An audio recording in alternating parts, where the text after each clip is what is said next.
Gentleman from Virginia, the distinguished chairman of the Education and Labor Committee and also a member of the Budget Committee, Mr. Scott. Gentleman from Virginia is recognized for 2 minutes. Thank you, Mr. Speaker. I rise in support of H.R. 1868.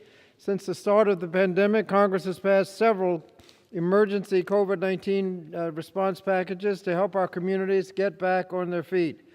Unfortunately, as the chairman mentioned, due to technicalities in the reconciliation process, some of that progress will be wiped away unless we pass this legislation.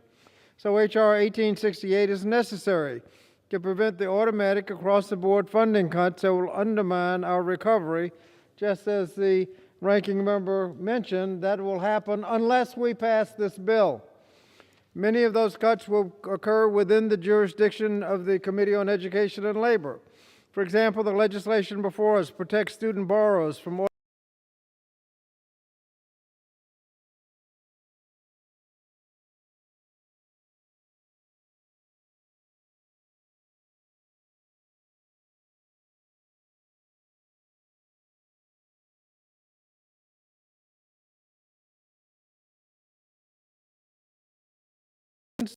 whose parents made the ultimate sacrifice serving our nation in Iraq and Afghanistan.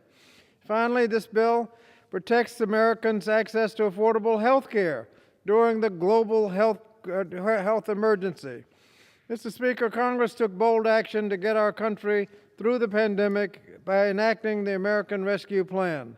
Now we must take this final step in the reconciliation process to ensure that we do not undermine critical programs that students and families urgently need. I urge my colleagues to support the legislation and yield back the balance of my time. Gentleman yields back. Gentleman from Kentucky reserves. The gentleman from Missouri